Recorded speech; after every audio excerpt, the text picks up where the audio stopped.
Hello my dear students. Chemistry talks के YouTube channel पे मैं सोनू श्रीवास्तव आप सभी का स्वागत करता हूँ।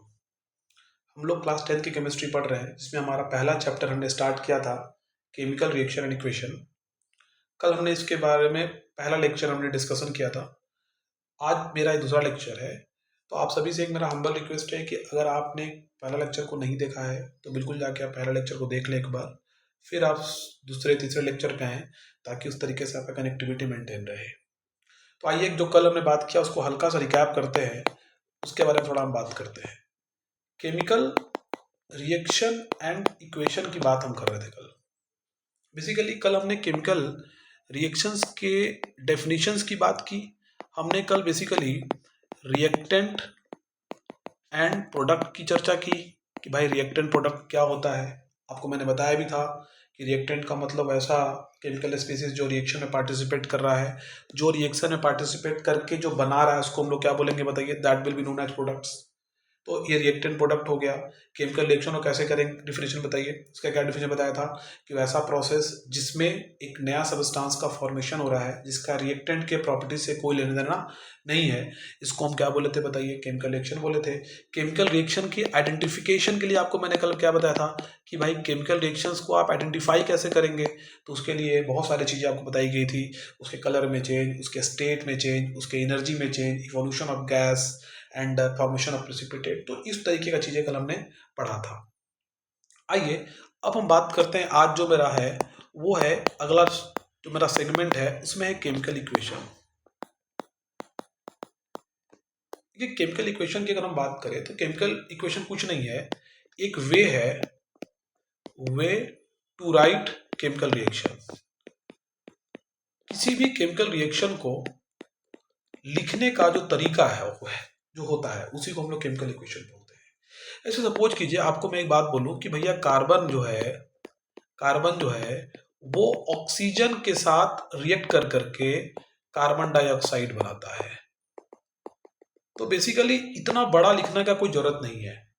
ये बेसिकली स्टेटमेंट वाइज जो आप बात बोल रहे हैं कि भाई कार्बन ऑक्सीजन के साथ रिएक्ट किया और कार्बन डाइऑक्साइड बनाया, हाइड्रोजन क्लोरीन के साथ रिएक्ट किया और यहाँ पे क्या बनाया, यहाँ पे हाइड्रोक्लोरिक एसिड बनाया।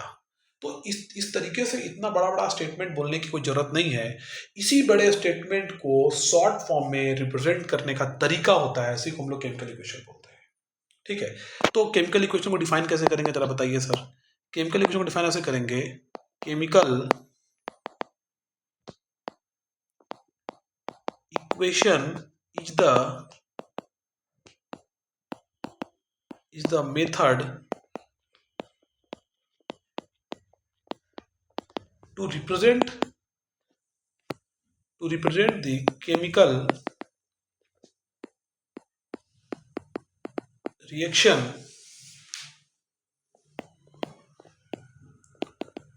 by using symbol and formula of the substances involved। मतलब कोई भी केमिकल रिएक्शंस के अंदर जो भी सबस्टांस जो इन्वॉल्व हो रही है, तो सबस्टांस इन्वॉल्व कौन होगी बताइए। या तो भाई बहुत सारे रिएक्टेंट रिएक्ट करके प्रोडक्ट का फॉर्मेशन कर रहा है, तो इस रिएक्टेंट को, इस प्रोडक्ट को हम उसके नेम कैसे करेंगे बताइए, उसके मॉलिक्यूलर फॉर्मूला में उसकी रिप्रेजेंटेशन करेंगे। यही हमारा केमिकल इक्वेशन होता है।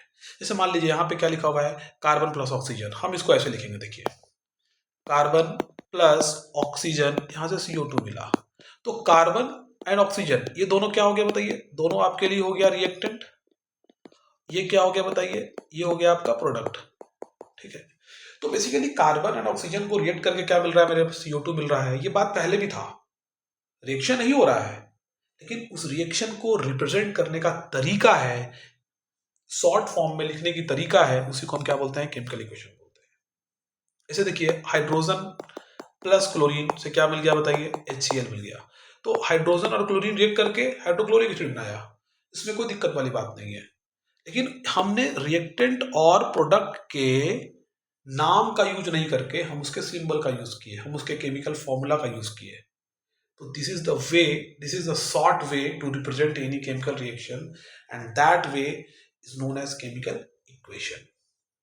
ठीक है, अब आगे आइए, हम एक बात और बताना चाह रहे हैं कि अब एक सवाल ये है कि sir how how to make any chemical equation more informative. मतलब हम कैसे किसी भी केमिकल इक्वेशन को ज़्यादा से ज़्यादा इंफॉर्मेटिव बनाएं, मतलब हम उस केमिकल इक्वेशन को देख करके मुझे उस रिएक्शंस के बारे में मुझे ज़्यादा ज़्यादा सोचना मिल जाए। जैसे एक बात बोलिए, जैसे एक बात बताइए कि कार्बन आपको दिया गया इस तरीके से, तो यहाँ से क्या समझ में आ रहा है आपको? यहाँ से मैं ये समझ पा रहा हूँ कि कार्बन जो है वो ऑक्सीजन के साथ रिएक्ट किया है और कार्बन डाइऑक्साइड का फॉर्मेशन किया है ना। लेकिन एक बात बताइए, अगर मैं आपको यहाँ पे लिख दूं कि कार्बन जो रिएक्ट किया है सर वो सॉलिड फॉर्म में था, जो ऑक्सीजन रिएक्ट किया है वो गैसियस फॉर्म में था, और जो मिला है ये भी गैसियस फॉर्म में था। तो मुझे चीजें और क्लियर हो गई कि भैया कार्बन जो है वो सॉलिड फॉर्म में हमने लिया, ऑक्सीजन जो है वो गैसियस फॉर्म में लिया, और जो बना कार्बन डाइऑक्साइड वो गैसियस फॉर्म में बना। और अगर मैं आपको ये बोलूं कि आपको जैसा कि पता होगा कि कार्बन बेसिकली कहाँ होता है, कोल के अंदर होता है। आप कोल को जलाते हैं तो जलाने के दरमियान CO2 गैस इवॉल्व होता ही है, साथ ही साथ और क्या निकलता है बताइए, साथ ही साथ एनर्जी भी निकलता है। तो मैं अगर आपको ये बोल दूं कि भाई कार्बन का ऑक्सीजन के साथ जब आप रिएक्शन करवाते हैं तो वहां से CO2 के साथ साथ एनर्जी भी निकलता है, तो आप ये बात को बोल सकते हैं ना कि इसको हम, इस रिएक्शंस को हम एक्सोथर्मिक रिएक्शन बोलेंगे। बिल्कुल बोल सकते हैं इस बात को, इस रिएक्शन को हम क्या बोलेंगे, एक्सोथर्मिक रिएक्शन बोलेंगे। तो बेसिकली हम इसमें से कुछ नहीं कर रहे हैं, हम इसको इंफॉर्मेटिव बनाने के लिए हम इसमें फिजिकल स्टेट का एडिशन कर दिए, हम इसके हम इसके अंदर हीट चेंज की बात कर लिए, हम इसके अंदर हीट चेंज की बात कर लिए। अब देखिए, अगर आपको मैं एक बात बोलूं कि मेरे पास KClO3 है, KClO3 को अगर आप हीट कर देते हैं, ये कल मैंने बताया था आपको, ये डेल्टा छोटा सा ट्रायंगल का मतलब क्या होता है, हीट। इसको अगर हमने आपके MnO2 दिया तो यहाँ से क्या बन जाएगा बताइए, KCl plus O2 gas evolve हो जाएगा। तो भैया ये भी सॉलिड फॉर्म में है, ये भी सॉलिड फॉर्म में है, और ये कौन से फॉर्म में है, गैसियस स्टेट में है ये। मतलब इस रिएक्शंस को देख करके मैं, इस इक्वेशन को देख के मैं ये समझ पा रहा हूँ कि KClO3 जो आपको मिला है ये सॉलिड फॉर्म में मिला आपको, और उसको रिएक्शन कराने के लिए आपने हीट दिया, और साथ ही क्या दिया, MnO2 दिया, और ये दोनों मिला सॉलिड स्टेट में, तो KCl मिला है जो सॉलिड स्टेट में है, और ऑक्सीजन गैस इवॉल्व हुआ है जो गैस स्टेट में है।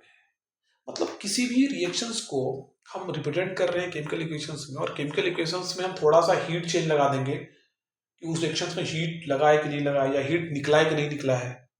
हम ये बता देंगे कि भाई रिएक्शन होने के लिए कंडीशंस क्या क्या है। क्योंकि एक बात मुझे बताइए, पानी के लिए इतना किल्लत है अपने सराउंडिंग्स में, तो क्या एटमॉस्फेयर के अंदर H2 अवेलेबल नहीं है, क्या एटमॉस्फेयर के अंदर O2 अवेलेबल नहीं है? ये दोनों रिएक्ट करके चुपचाप पानी बनाते रहता है, लेकिन क्या ऐसा होता है क्या? ऐसा नहीं होता है, क्योंकि इट रिक्वायर सर्टेन कंडीशंस। यहाँ पे क्या होता है बताइए, इट रिक्वायर सर्टेन कंडीशंस। मतलब कोई भी रिएक्शंस होने के लिए कोई रिएक्शंस की रिक्वायरमेंट होती है, तो उसका रिप्रेजेंटेशन भी करना जरूरी है, ताकि हम रिएक्शंस, ताकि हम इक्वेशन से ज्यादा सूचना को प्राप्त कर सके। समझ रहे हैं बात को हम क्या बोल रहे हैं? तो मैं वही कह रहा हूं। तो आइए, अगर बोर्ड में भी सवाल डायरेक्टली पूछे जाते हैं कि how to make any chemical equation more informative, इसके लिए मेरा जो पहला आंसर होगा, जो मेरा पहला होगा वो होगा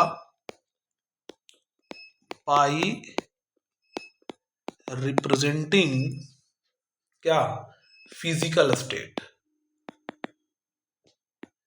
मतलब हम किसी भी फिजिकल, मतलब किसी भी रिएक्टेंट या प्रोडक्ट का हम फिजिकल स्टेट पता कर लेंगे कि फिजिकल स्टेट क्या है, कैसे है, वो सॉलिड में है, वो लिक्विड है, वो गैस है, या वो एक्वस है।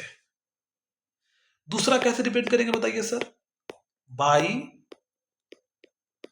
Representing heat change. मतलब हीट चेंज करने का मतलब क्या है कि वो रिएक्शन के अंदर अगर आप हीट दे रहे हैं तो दैट विल होना इंडोथर्मिक। कल हमने बात भी किया था इसके ऊपर कि रिएक्शंस के अंदर अगर आप हीट दे रहे हैं तो वो रिएक्शन क्या हो जाएगा, इंडो हो जाएगा। और अगर रिएक्शन से अगर हीट निकल रहा है उसको हम लोग क्या बोलेंगे बताइए, that will be known as endothermic बोलेंगे उसको हम लोग। तो ये हमने कल बात किया था ना कि वो इंडोथर्मिक और मतलब रिएक्शन देख के, इक्वेशन देख के मुझे पता चल जाए कि ये इंडो है कि एक्सो है। अगला जो मैं बात कर रहा हूं वो मैं बात कर रहा हूं बाय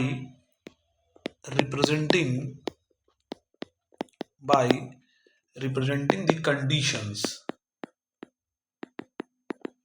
मतलब कंडीशंस आपको बताना पड़ेगा अगर रिक्वायर्ड है तो, टेम्परेचर, प्रेशर या कैटलिस्ट। मतलब कोई रिएक्शंस को कराने के लिए आपको बताना पड़ेगा कि उस रिएक्शंस को होने के लिए क्या क्या चीज की इसके अंदर आवश्यकता हुई है। इसे कुछ एग्जाम्पल के तौर पे हम और समझने की प्रयास करते हैं, मैं आपको बताने की कोशिश करता हूँ। देखिए पहला एग्जाम्पल अगर मैं लिया कि सर आपको ये बात लिख के दिया कि कैल्शियम कार्बोनेट जो है वो रिएक्शन करके हीट के साथ क्या बनाता है, ये बनाता है। तो सर आप बताइए कि ये सॉलिड फॉर्म में होगा, ये भी सॉलिड फॉर्म में होगा और ये गैस फॉर्म में होगा। और इस रिएक्शंस को होने के लिए सर हीट एनर्जी की रिक्वायरमेंट होती है। तो ये आपको अगर ऐसे दिया जाएगा तो आप देख के आसानी से बोल देंगे कि जो कैल्शियम कार्बोनेट है वो सॉलिड फॉर्म में लिया गया, जो निकला है वो भी सॉलिड फॉर्म में निकला है, और जो यहाँ पे यहाँ पे CO2 होगा और यहाँ पे ये भी निकला है किसके फॉर्म में है, वो गैस के फॉर्म में है, और इसको होने के लिए यहाँ पे हीट देना पड़ा है। तो ये रिएक्शंस को आप बोल सकते हैं इंडोथर्मिक है। आप आसानी से इसी को बता सकते हैं यहाँ पे क्या है, ये रिएक्शन क्या है, इंडोथर्मिक है। अगर सर मैं दूसरी एग्जांपल अगर आपके साथ में लूँ अभी, वो क्या बताइए, अगर आपके पास AgCl है, AgCl आगे आएगा अभी, AgCl टूट करके डिकम्पोज करके फोटोकेमिकल रिएक्शन से बेसिकली है जो लाइट के प्रेजेंस में होता है, सनलाइट के प्रेजेंस में बेसिकली होता है। तो यहाँ पे लाइट की रिक्वायरमेंट लिखी हुई है ना कि भाई लाइट अगर इसको देंगे आप, और ये कौन से स्टेट में होगा, ये सॉलिड स्टेट में होगा, ये भी सॉलिड स्टेट में होगा और ये गैस स्टेट में होगा। तो बेसिकली यहाँ पे फिजिकल स्टेट को दर्शा रहा है ना, यहाँ पे कंडीशंस को दर्शा रहा है ना।